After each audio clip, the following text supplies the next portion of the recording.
What are the rules? I mean, are there really rules? What are they? If there are rules, are they too hard to follow? So, what are the rules? Ah, I'll make my own.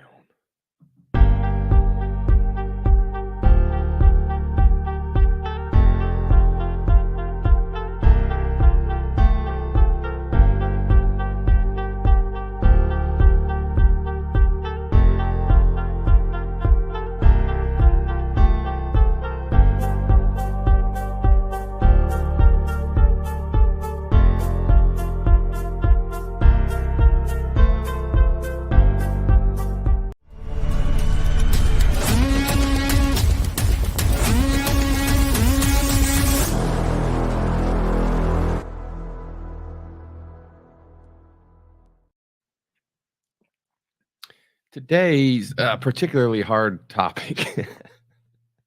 I've spent quite a bit of time this morning trying to figure out how to like unleash this topic of what are the rules. And so I thought, well, gosh, remember the cocktail story, verse, teach, story, verse, lesson, story, verse, points, story, verse. So the verse that came up to me this in my Bible app was clearly the same that maybe some of you are reading. But it's interestingly enough, the exact verse that fit the topic. And this happens often with me, that was resting on my soul over time. So I want everyone to understand that Second John 1:6, and this is love, that we walk in obedience to his commands. As you have heard from the beginning, his command is that you walk in love. So I want to talk to you about that a little bit. We're going to end up at that verse, but I want to start with a story about the rules. What are the rules? And I think the idea is like, what are God's rules? We know God has rules. We know life has rules. We know that we need to live by rules. We need to play the games by rules. We need to walk on this planet by rules. We need to be in America by rules. We have systems. We have the judicial system. We have the executive system. We have all these things that are laid out for us, and the world is not short of rules. So why are rules such an uncommon thing when it comes to thinking about God? I don't think it's uncommon for those of us who worship and live in the Bible and work through the Bible, but I mean, even myself, I find myself not really remembering the rules or thinking about living or abiding by the rules. Maybe that's because maybe I'm deeper in my walk than I was when I was a younger man and they're more innate in me, but I still break the rules because I'm not thinking of the rules. But when I go back to check the rules, I understand they're the rules and I try the best I can to abide by God's rules. I remember a time when, man, I was a much younger man, and Kara, my youngest daughter, was probably 8 or 9, and I'm obviously, a lot of you know I'm a Detroit Lions fan, and I remember uh, basically buying some Detroit Lion tickets to the Chicago Bears game. And I think I got online, I bought the tickets, had them all put away. I knew the game was a 1 o'clock game, it was Eastern Standard Time, and it was all set. It was a Sunday morning. And somehow that morning I got up early. I don't know how real early it was, but I got up early and I pulled up the tickets. And in my mind, the game was in Detroit, but no, the tickets I had were for Chicago. So I remember, actually, that's not the correct way I told the story. I was getting up. I was going to go to Detroit, get the tickets, do this, do that. I didn't have the tickets, but I had committed to going to the game because I knew I could drive to Detroit and get the tickets. I wasn't buying them online. I was actually going to scalp the tickets.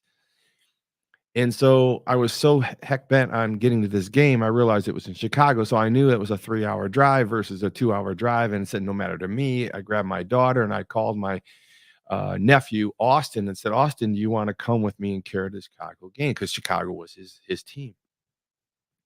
So these kids, let me go with 10 and 11, something like that. And we jumped in a car and we drove all the way to Chicago. I picked Austin up at his house and we headed to Chicago and there was a game. So long story short, the story isn't about getting to the game as much as it's about once you're at the game. And I remember watching the game. We were in the way high bleachers up top of Soldier Field. And it was amazing. The stadium was beautiful. The day was beautiful. My daughter was into the Lions. I was into the Lions. Of course, Austin was into the Chicago Bears. And some of you that are football fans will remember this day because it's a day where the Lions uh, were going to beat the Chicago Bears, and it came down to the very last play. If they made this play, they would win the game. And Calvin Johnson, one of the greatest receivers to ever play the game, went up, caught the ball in the end zone with literally little time left on the clock, caught the ball in the back of the end zone, put his both feet in bounds, and went out of bounds, had the ball in his arms, and as he came out, the ball after he crossed over the goal line and everything was done, the ball didn't stay in his hands. He kind of let it go or just was celebrating or something of that nature. Lions had won the game. Well, what had happened though, there was some misunderstanding in the catch and control rule in the NFL at that time. They had changed the rule that you had to continue like into the tunnel with the ball or something crazy like that. But what had happened was the Lions had won the game. The Lions that were there were celebrating the game. Everyone was going crazy. My daughter and Kara and I were going crazy. And poor Austin and the Bears fans that were sitting in a Bears stadium, they're just up dejected. They knew it was over, right? Well, then all of a sudden the referee comes back and says, let's review it, blah, blah, blah. They end up taking the catch away from Calvin Johnson, reversing the touchdown, and the Bears won the game. And my daughter Kara at 9, 10, 11, I don't know how old she was, but she was sassy. She was upset. She was like more genuinely upset than I was. And she was jawing with the Bears fans. And the Bears were taunting this little girl. And I realized there was more Bears than there was Lions. And we were in the Bears den, not the Lions den. Kara wouldn't let up on it. But as we walked out, it was interesting because we lost the game. What are the rules? Right? Like nobody knew the rules. No one understood the rules. Even some of the Bear fans going, it's like you won the game. We're like, I know we won the game. We escaped with our lives. Kara was not backing down to any Bears, and those guys had a few beers in them for sure. And I grabbed my child and grabbed my nephew Austin, and we escaped the Bears den. But the reason I want to tell you that story is because the rules were unclear. To this day, you can Google the Calvin Johnson rule. You can see where it was made incorrectly or made correctly. They were adapting to some new rule, some old rule. You see, what happens in life is when the rules aren't clear, we make our own rules.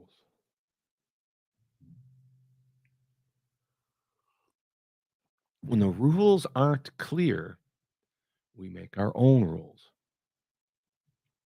The other thing that happens in life is when we don't like the rules, we make our own rules. And so that's what I want to talk to you about today and probably tomorrow and maybe even Wednesday is what has God got to do with rules? What is the rules? What are the rules? What were the rules? Are the rules changed? Are they new rules? And how important are rules?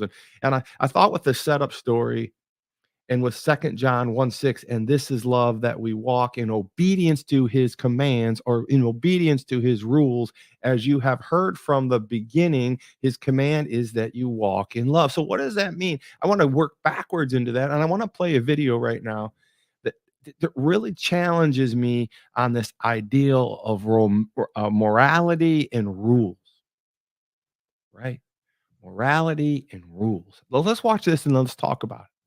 It seems like you're creating a fantasy by thinking that there's something else. Okay, good. All right, you're right. Maybe God is just my fantasy. Okay, good. You're thinking, I think you're thinking clear now. All right, Cliff, fine. Then maybe your God is just a fantasy that you've created because you're not willing to face the meaninglessness of life. You're right, that's possible. But by saying that, what you've communicated that to me is, Cliff, I realize that because there is no God, life is meaningless. Well, right? no. Oh, come on. No, I don't. Cause I'm not sure if I do think there's a God, and I think that my life has meaning. So I'm living proof, like that you can have both. Hey, but wait a second. If you're saying, Cliff, what really motivates you to believe in God is because you don't want to face the logical conclusions of atheism, Because that we're life is different people, meaningless. and you're not okay with that, and I am. Pardon? We're two different people, though, and you're not okay with that, and I am okay with that. Okay, are you really okay with the idea that your life is not meaningful, that you just create your own meaning? What do you mean by that? What I mean by that is, Like an example, I create my own meaning. How? you can say that the purpose of my life is to develop my mind and help other people. But you can just as easily say the purpose of my life is to develop my mind to steal money. That's just as legit. That's immoral. That's right. And if there is no God, this universe is amoral. That's correct. Well, then who defines morality if there is no God? Who defines it? See, there's nobody to define it. Except you and me and all of us, and the white South African and the Nazi and the murderer and the rapist, the terrorists who destroyed the World Trade Center. I mean, I hope you don't think that those terrorists who flew those jet airliners from the World Trade Center September 11th didn't think they were doing something good. Of course they thought they were doing something very good. That's why they sacrificed their lives for it. I am convinced at the root of my being, they were wrong. Absolutely wrong. But see, that only can be true is if there is a real value of justice that is totally violated by those terrorists flying those jet airliners in the World Trade Center. And the only way there can be a real value of justice is if there is some type of mind prior to the human mind that creates and defines this value of justice, that gives lives dignity and value. So if there is no God, who defines morality? And I think that of that entire video that you got to watch there with me, and maybe some of you've seen Cliff on YouTube or Facebook or Instagram, he's a remarkable man. He takes the Lord to the street. He takes his thoughts to the street. He has an answer for almost anything. And if there is questions that he is not sure on, he certainly addresses those. But I think what's interesting about Cliff is that he does take it on. And the point from that video I want to talk to you about today is, if there is no God, who defines a morality? And I think about the Calvin Johnson rule. I think about the football rules. I think about the sports rules in general. I think about even as a child. I'm not even going to say a child. I mean, even now, I mean, I think I do things that are kind of silly sometimes. And I'll get up in the morning, especially when I'm in my Indiana home, and I make coffee every morning. And the trash can is on the other side of the kitchen. Well, the kitchen in the house, it's a really tiny little cabin we have there. But after I make the coffee, comes out, I take the cap, the little key rug cup, and I shoot it across the kitchen into the trash can. Now, this is not an easy shot, right? Because you have to go a fair amount of distance. But you got the trash can flap. And so if you don't hit the trash can flap directly in the center, and the weight of the key rug doesn't take the flap of the trash can down so the key rug can fall in the trash can, it bounces off to the right or left. And in my mind, I make this shot every morning, and I say to myself, if I make this shot, I'm going to have a great day. Anybody ever do that kind of stuff? And a lot of times I sometimes miss, and the shot comes a little far to the left, it bounces off, coffee grounds end up on the floor. So Tracy, that's why you're seeing coffee grounds on the floor sometimes, because I missed the shot and forgot to clean it up probably. But what do? I go pick up the coffee grounds. I don't want the day to be a bad day for me. So I make up a rule that says, okay, if you go back further and take a shot and you make it from a further distance, then you're going to have a great day. So I go back the next thing. I go back, and it's a shot. It's a harder shot. So if I make it, it's just it'll invalidate the first shot, right? So I take the shot. Boom, it's a harder shot. Bounces off, almost in, but doesn't go in. More coffee grounds on the floor, and I'm looking around. It's 4:35 in the morning, and no one's there. And I'm like, okay, man, if I go back further and I make this shot that invalidates the first 2 shots that I had taken, right? Make the shot. My day's great. Up and over. Poof, no good. I go back for the 4th time. This is crazy. I've never missed 3 in a row. I pick it up and like, okay, if you go back behind the counter, back by the front door, and you make this shot, the day will be good for you, Todd. Come on now, somebody. I line up, I take a shot, and I throw it overhand. All the way clears the doorway, clears over the tabletop, goes and hits the trash can perfectly in the center. Swish, down it goes. I made the shot. My day is going to be good. But what are the rules? I'll make my own. And I guess so it's meant to be funny, but also to let you know that, man, I'm a sinner just like all of you. I'm a sinner, maybe not just like all of you, but I'm a sinner in the kind of ways that we do sin. All of us have sinned. All of us are going to sin. All of us need to understand that the only thing sin does is keep us away from God. It doesn't keep us from going to God if we've accepted Jesus Christ into our heart, soul, and mind. So I don't want you to be afraid of sin as much as I want you to be aware of sin, and that there are rules that God has created for us to live by. We can't just make up rules because that is immoral, right? In Cliff's video, he talks about why God is so important to us because he has set up a clear rule what Calvin Johnson was abiding by. Calvin Johnson scored the touchdowns. Detroit Lions won that game. They should get that game back on the record. I mean, that's just craziness, right? That's just craziness.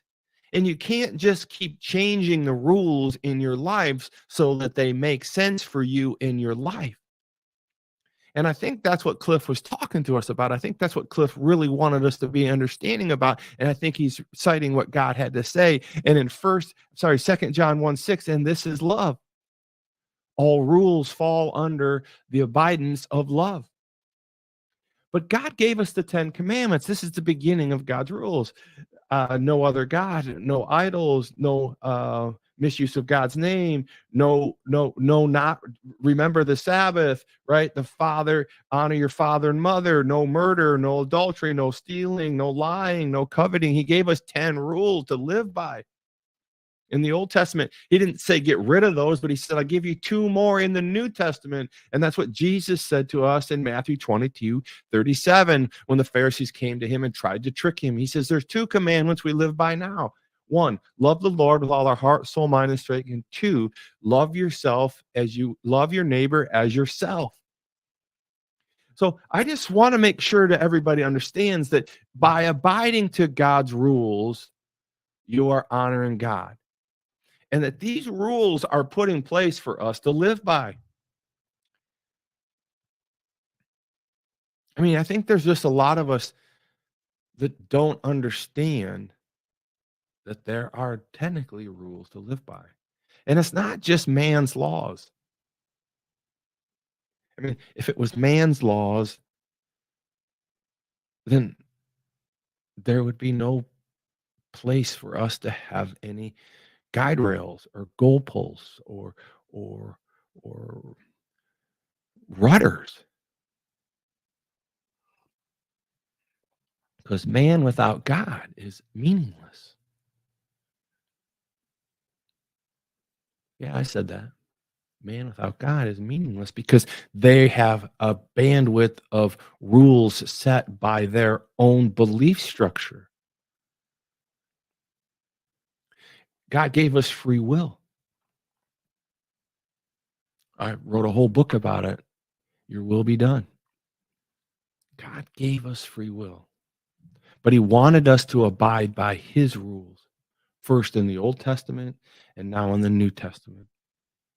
And the thing I want you to get this morning is that before we move on to this later on, tomorrow and Wednesday, is that without God's rules, we live in an immoral world because there's no structure, there's no backstop, there's no one common denominator that we are called to live by. Therefore, allowing us to believe in anything that we want to believe in a world of rationalization. And I've been caught in rationalization a lot in my own life, and it's immoral. Because what happens is that we choose to want something so bad that we make it moral or correctable or correct or righteous in our life. It's like we want something, so we make rules to fit what we want. I wanted a good day. I missed the shot, so I changed the rules. I missed the shot again, so I changed the rules. I missed the shot a third time, but amended the rules so that they would fit my belief structure or the game that I was playing in my head for the fourth shot. Clearly, if I make a longer shot, clearly, if I go around the corner over the countertop into it just past the refrigerator, and it's a much harder shot, and I make that shot, then clearly what I wanted to win should come to me. I changed the rules. I won the game. Did I really? Did my day turn out better? I know it's hocus pocus. It's just one of these things I do in my mind and have fun with. But at the end of the day, that is the beginning of rationalization. When we don't get what we want in life, we change the rules. When we don't hear the things we like in politics, we change the rules. When we don't hear the structure or when we don't like what God has to say about sin, we change the rules. When we don't like things that are going on in our life, we redefine how we believe them, all to get what we want. And if that's how we are called to live our lives, then there is no morality in play ever. That's why I need you to choose Christ. That's why I need you to choose the Bible. That's why I need you to understand that if you believe the Bible from front to back, that you have rules, you have guidelines, and the things that you don't like about the Bible, too bad. Because there's things in life that aren't always going to fit our structure or what we want. There's a lot of bad things that are going to go through our lives and things that are going to happen to us that we're going to have to persevere against. We're going to have faith, because if we don't persevere to God's rule, then we show what's called a lack of faith. Hebrews 11:6, and without faith it is impossible to please God. For whoever would draw near to God must believe that he exists and that he rewards those who seek him. This is my day to day. Here's my challenge to you is, what are your rules? Right? What rules are you abiding to in life? Are you just changing your shot? Are you like backing the shot up every time until you make the shot? I mean, I would have went all day long. I would have went back. I would have been around the corner. I'd have been shooting all day till I made the rules fit me for my day. That's not correct. Telling on myself, it's a stupid little game, but it's exactly what's going on in a lot of our lives right now. When we don't like what God has to say, we change the rules. The greatest commandments of all, the two rules that I want you to follow that we're going to talk about. The 10 commandments are there for us, certainly to live by. But Christ said in Matthew 22:37, and he repeats it in Luke as well, love the Lord with all your heart, soul, mind, and strength, and to love your neighbor as yourself.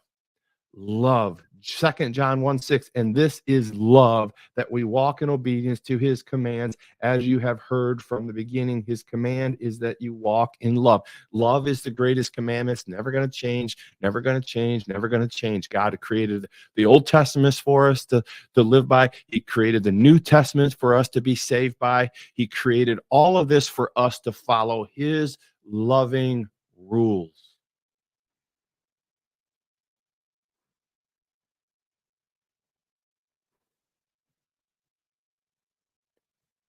Don't change them. Live by them. And that's where your faith will come to fruition.